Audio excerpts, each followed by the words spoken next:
If you want to go on the coolest treasure hunt of your life, learn a thing or two about rocks, and do everything in your power to visit Utah.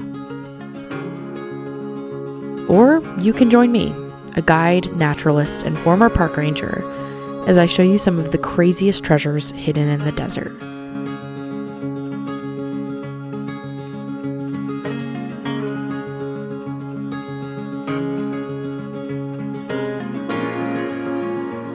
There's a small circle of rocks around there. Ah!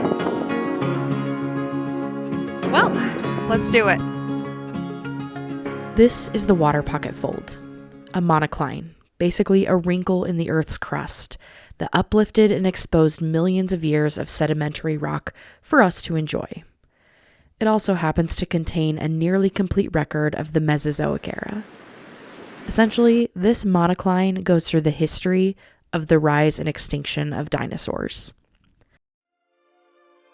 That bottom deep red layer is the moqui. Now, the moqui is about 240 million years old, and it was a broad coastal plain and tidal flat. So, beaches, when Utah was the western edge of Pangaea. As the moqui was being deposited, reptiles were starting to crawl out of the ocean, leaving tail drags in the sand and getting ready to make their big leap into land-dwelling dinosaurs. In southern Utah, it's very important to have an answer to the question, what is your favorite rock layer? That brings us to the bluish-green layer right above the moqui. This is the chinle, about 225 million years old, and one of my favorite layers. The chinle was formed when this region was characterized by meandering river systems and swamps. Volcanoes were popping off and ash rained down into the water systems. Today, the chinle layer is rich in bentonite clays from that volcanic ash. This popcorn texture is a giveaway that an area is high in bentonite content. And by the way, when bentonite gets wet, it's slicker than snot. No high-clearance four-wheel drive vehicle can save you from rain on bentonite clay. In the chinle formation, we find our first official treasure, petrified wood. Much to our delight, many ancient trees were buried in mud and volcanic ash when they died. Over time, minerals seeped into the organic tree trunks, turning them into stone fossils. Petrified wood. You can touch petrified wood and take pictures of it. But petrified wood is not renewable. When it's gone, and if you take it from the place you found it, it loses its context, just like archaeology. When you find treasures in the desert, we look. Sometimes we can touch, but we never take. Jumping forward millions of years in Earth's history, we find the famous Jurassic Navajo sandstone. This is the stuff that southern Utah is famous for. But the origin of this stone might surprise you. Back in the early Jurassic, the Appalachian Mountains used to be as tall as the Himalayas. As the Appalachians broke down and eroded, giant river systems transported the sand 2,000 miles west and deposited the sediment right here in southern Utah. When you see the towering slick rock walls of Zion National Park or explore Grand Staircase Escalante, you are standing among an ancient expanse of sand dunes, similar to the modern Sahara Desert, and these dunes formed from Appalachian mountain rocks. Navajo sandstone is about 195 to 200 million years old, and this is the place we find evidence of dinosaurs. Here in southern Utah, there are fossils and footprints hidden in sandstone. Tracks from theropods and plant eaters are common in Capitol Reef, Moab, Escalante, and Kanab. New discoveries are made all the time.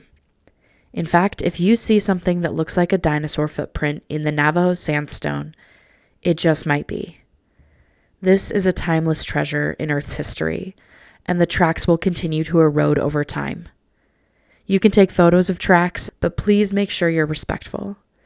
If you're not sure, take a picture and never touch.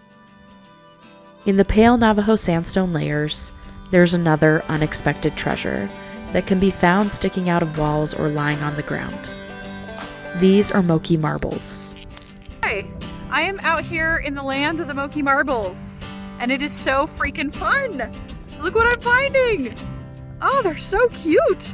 As water moves through the rock layer, sometimes iron oxide fluids cement sand grains into hard, spherical concretions.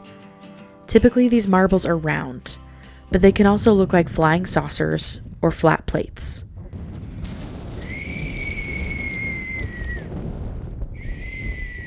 Moqui marbles are not as old as the Jurassic sandstone they come from. Most in southern Utah are only a few million years old. These are okay to touch, but not okay to collect from national parks or monuments. As we move forward in the geologic timescale, I'll bring you to a time in the Cretaceous period, somewhere around 100 to 110 million years ago. These are called devil's toenails, and it's crazy. You can find them everywhere if you know where to look. This area of Utah was covered by an inland sea. So these are, I think they're called like bivalves, which makes sense. Bi means two, and they would have two to clamp shut. Yeah, the joke is I saw someone selling these on Etsy, 5 for $22. These little bivalves are an extinct kind of mollusk called Gryphaea. They were common in Earth's oceans, and these kinds of fossils can be found all over the world. The last stop on our Utah treasure hunt is close by. Is somebody tired now? Yes? Just about 100 million years ago, the desert here was a brackish inland sea with a dense oyster shell reef. This is the Dakota Sandstone, a younger rock layer where the fossils of thousands of oysters remind us how our planet shifts and changes through time. Well, now I'm just out here hunting for desert oysters, so let's do it. Oh man, just for reference, this is my hand. It's never not fun going to the oystery. If you ever need electrolytes in the desert, saltbush. It's not a very good one, but usually tastes like potato chips. Utah is a place where the bones of Earth jut into the sky, and the desert of southern Utah isn't a secret anymore. Social media has ruined that for damn sure. But I hope today you saw that secrets are still out here. Treasures abound. Some will argue that you have to pull an Edward Abbey, crawling on your hands and knees, getting bloodied and torn up, and even then you might not see anything, and maybe you don't deserve to. I disagree. Sure, getting a little roughed up by the wilds of southern Utah is next to godliness in my book. But some treasures are only accessible to those who actually know what they're looking at.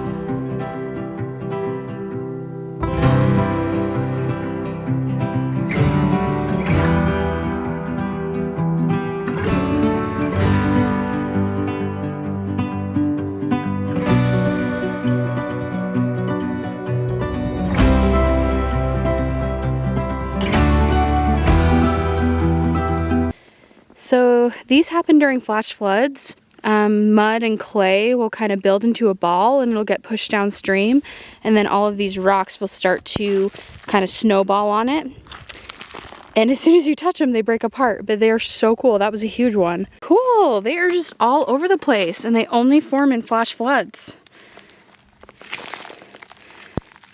You can see the mud ball in the middle.